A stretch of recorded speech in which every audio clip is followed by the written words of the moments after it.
Welcome students, wait for job YouTube চ্যানেলে প্রত্যেককে স্বাগত। কারেন্ট অ্যাফেয়ার্সের সম্পর্কে আমরা কিছু আলোচনা করব।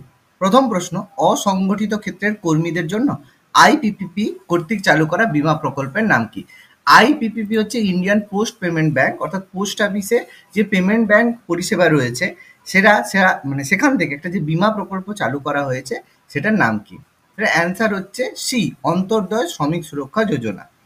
এই অন্তর্দয় শ্রমিক সুরক্ষা যোজনা যে নতুন কোনো প্রকল্প সেটা কিন্তু নয়। এটা প্রথমে কিন্তু গুজরাটের মুখ্যমন্ত্রী 8 জুলাই 2023-এ এই প্রকল্পটা গুজরাটের খেদাতে চালু করেছিল। এটা একটা সাশ্রয়ী মূল্যের বীমা প্রকল্প, মানে কম টাকায় তুমি যে বীমা পরিষেবা পাচ্ছ সেটার কথা এখানে বলা হচ্ছে। অন্তর্দয় শ্রমিকদের জন্য এটা গুরুত্বপূর্ণ একটা পরিষেবা। এর ফলে তুমি ব্যাপক কভারেজ, মানে অনেক টাকা রিটার্ন পাবে এবং সুরক্ষা এখান থেকে পাবে। ওকে, নেক্সট কোশ্চেন।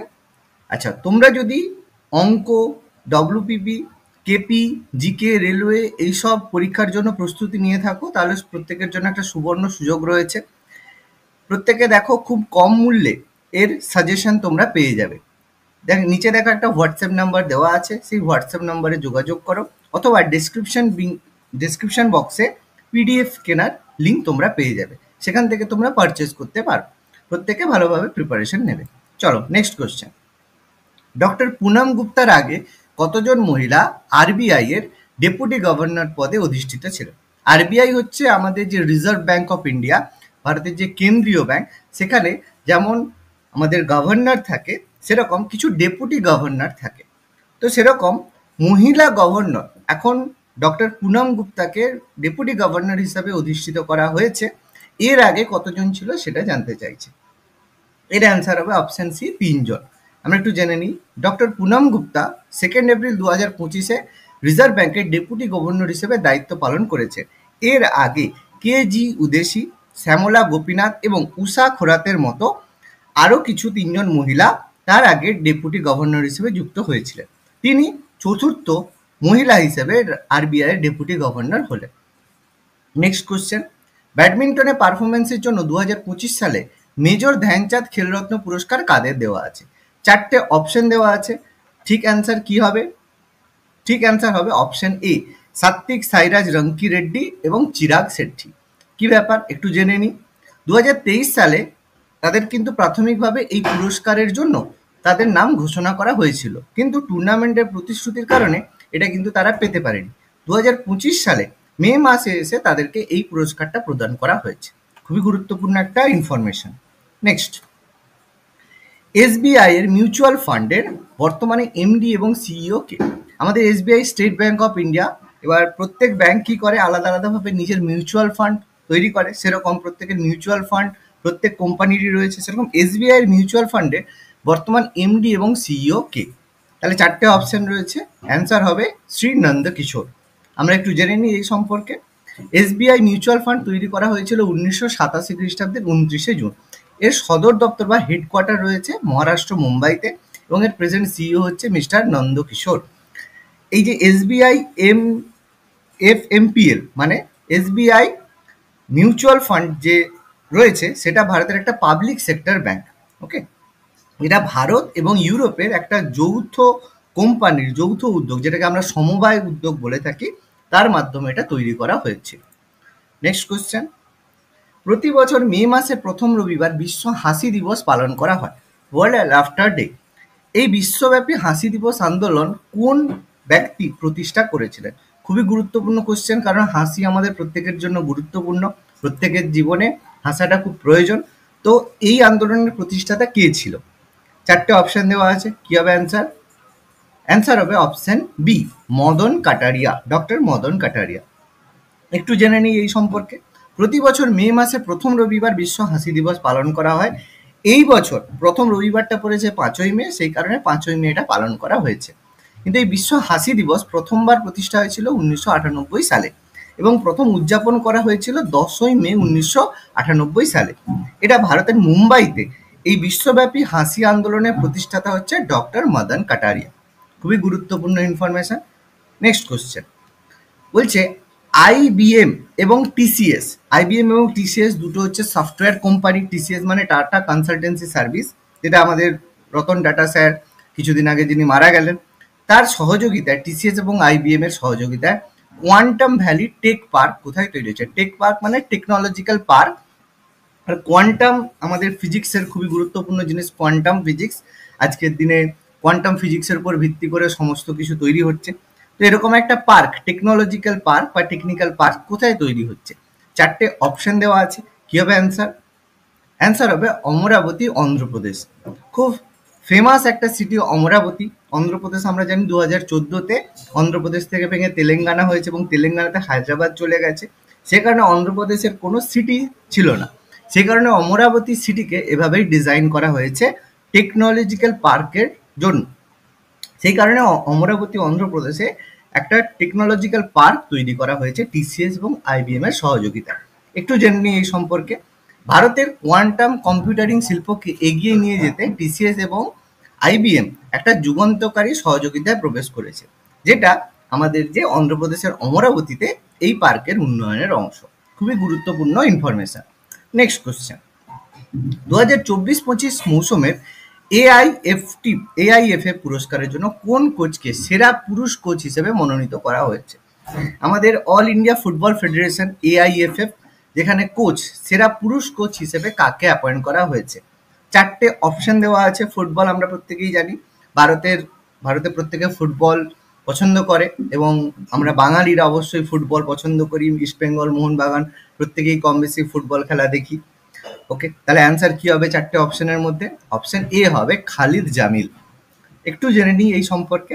ভুবনেশ্বরে অনুষ্ঠিত হয়েছিল অল ইন্ডিয়া ফুটবল ফেডারেশন, যেটা এআইএফএফ এর পুরস্কার অনুষ্ঠানে খালিদ জামিলকে সেরা পুরুষ কোচ হিসেবে মনোনীত করা হয়েছে। এর সাথে সাথে সেরা মহিলা কোচের পুরস্কারও দেওয়া হয়েছে সুজাতা করকে, যেটাও আমাদের আলাদাভাবে একটা কোশ্চেন হতে পারে।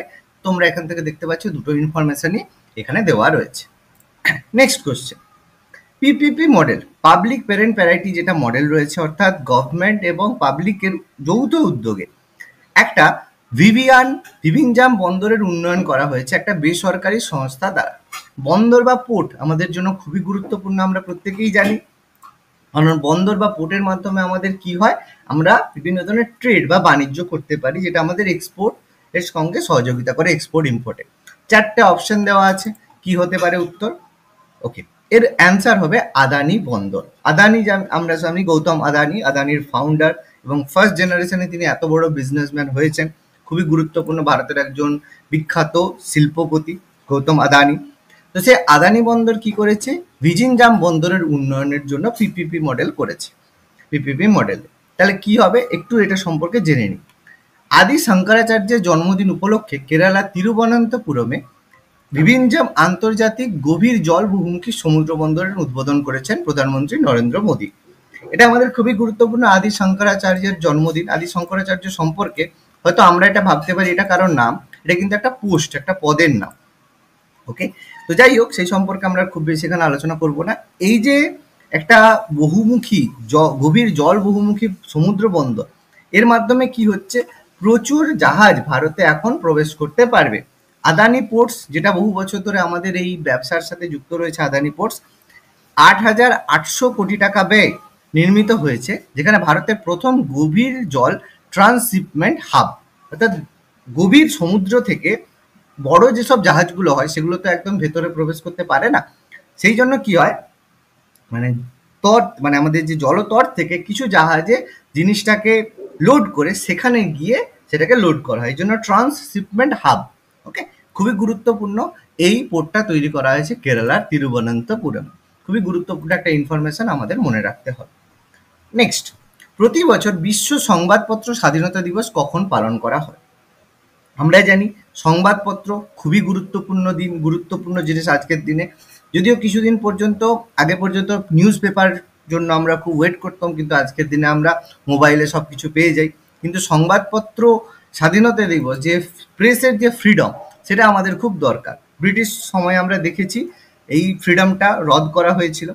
তো কবে পালন করা হয়? অ্যান্সার হচ্ছে 3 মে। একটু জেনে নিই এই সম্পর্কে।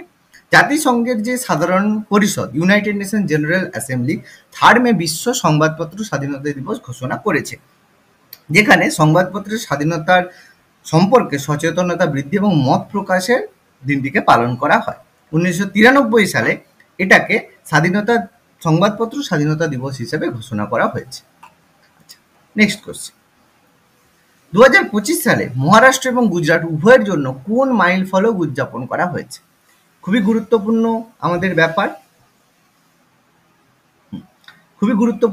ব্যাপার, কি ব্যাপার যে মহারাষ্ট্র এবং গুজরাট, দেখো এটা হচ্ছে 65তম প্রতিষ্ঠা দিবস।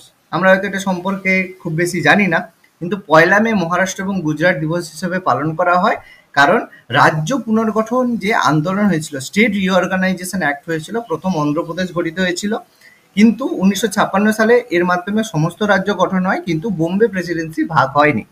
বোম্বে প্রেসিডেন্সি ভাগ হয়েছিল 1960-এ, এবং সেখান থেকে মহারাষ্ট্র এবং গুজরাট তৈরি হয়েছিল। সেই কারণে এই দিনটা শুধু প্রতিষ্ঠার জন্যই তাৎপর্য নয়, এটা মহারাষ্ট্রদের মারাঠি এবং গুজরাটদের গুজরাটি ভাষার যে একটা ভাষাগত আন্দোলন থেকে রাজ্য গঠন, এই হিসাবে গুরুত্বপূর্ণ। নেক্সট কোশ্চেন আমরা আলোচনা করব, আন্তর্জাতিক টেলিযোগাযোগ ইউনিয়ন ITU এর রেডিও যোগাযোগ ব্যুরোর পরিচালক পদে ভারত কাকে মনোনীত করেছে? 4টে অপশন দেওয়া আছে, অ্যান্সার হবে M রেবতী। একটু জেনে নিই, নির্বাচিত তিনি যদি হন তাহলে তিনি প্রথম মহিলা হবেন যিনি রেডিও কমিউনিকেশন ব্যুরোর নেতৃত্ব প্রদানকারী মহিলা হবেন। খুবই গুরুত্বপূর্ণ একটা ইনফরমেশন। নেক্সট, 2026 সালে এশিয়ান গেমসে প্রথমবারের মতো কোন নতুন খেলা অন্তর্ভুক্ত করা হয়েছে? যে খেলা আগে কখনো হয়নি, প্রথমবার এশিয়ান গেমসে এই খেলা অন্তর্ভুক্ত করা হয়েছে। 4টে অপশন দেওয়া আছে, কি হবে অ্যান্সার? অ্যান্সার হবে মিক্সড মার্শাল আর্ট। খুবই গুরুত্বপূর্ণ। আমরা হয়তো অনেকেই হচ্ছে চাইনিজ বা মানে জাপানিজ মুভি দেখি যেখানে মার্শাল আর্ট খুবই গুরুত্বপূর্ণ। তাহলে অলিম্পিক কাউন্সিল অফ এশিয়া প্রথমবার মিক্সড মার্শাল আর্টকে এর অন্তর্ভুক্ত করেছে। এখানে 6টা ইভেন্ট থাকবে, যেখানে বিভিন্ন আরও যে এরকম ফাইটিং গেমস রয়েছে যেমন কুরাস, জুজিৎসু, সেরকম খেলার সাথে এটাও যুক্ত হবে। খুবই গুরুত্বপূর্ণ একটা ইনফরমেশন আমাদের জন্য। নেক্সট, IMF এর বিশ্ব অর্থনৈতিক যে দৃষ্টিভঙ্গি অনুসারে বিশ্বের বৃহত্তম অর্থনীতির মধ্যে ভারতের অবস্থান কতটা? আমরা জানি এখন ইন্ডিয়া ইকোনমিক ডেভেলপমেন্টের দিকে এগিয়ে যাচ্ছে, সেই অনুযায়ী ভারতের অর্থনীতি এখন কততম পজিশনে রয়েছে? 4টে অপশন রয়েছে, অ্যান্সার হবে 4th। ইন্ডিয়ান ইকোনমি এখন 4th পজিশনে রয়েছে। একটু জেনে নিই এ সম্পর্কে। IMF এর যে ওয়ার্ল্ড ইকোনমিক আউটলুক রয়েছে, সেখানে ভারত $4.39 ট্রিলিয়ন জিডিপি নিয়ে বিশ্বের চতুর্থ অর্থনীতি হয়েছে। প্রথম স্থানে অবশ্যই মার্কিন যুক্তরাষ্ট্র, $30.34 ট্রিলিয়ন রয়েছে।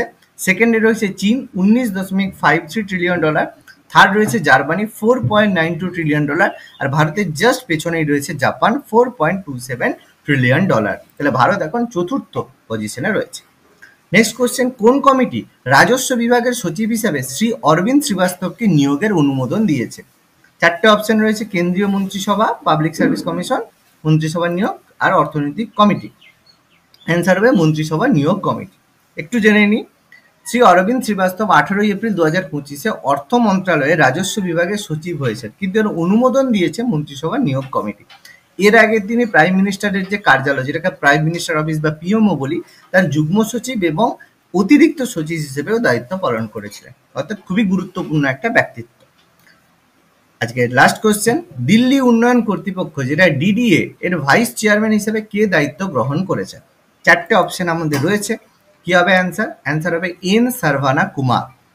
দিল্লি ডেভেলপমেন্ট কাউন্সিল, ঠিক আছে, কর্তৃপক্ষ senior IAS officer Saravana Kumar 1 May DDA মানে দিল্লি উন্নয়ন ডেভেলপমেন্টের ভাইস চেয়ারম্যান হয়েছে। তিনি এর আগে কিন্তু খাদ্য এবং ভোক্তা সুরক্ষা বিভাগ, ফুড অ্যান্ড সিকিউরিটি যে ডেভেলপমেন্ট আমাদের বিভাগ রয়েছে, তার প্রধান সচিব হিসেবেও তিনি দায়িত্ব পালন করেছেন। অর্থাৎ তিনি অলরেডি অনেক গুরুত্বপূর্ণ পদ থেকে কিন্তু এখানে এসেছে। ওকে, তাহলে থ্যাংক ইউ। আমরা আজকে ক্লাসে আলোচনা করলাম। তো ক্লাসটা তোমাদের কেমন লাগলো তোমরা অবশ্যই জানাবে কমেন্টে। আরও যদি এরকম ক্লাস পেতে চাও তাহলে আমাদের অবশ্যই জানাবে। Thank you.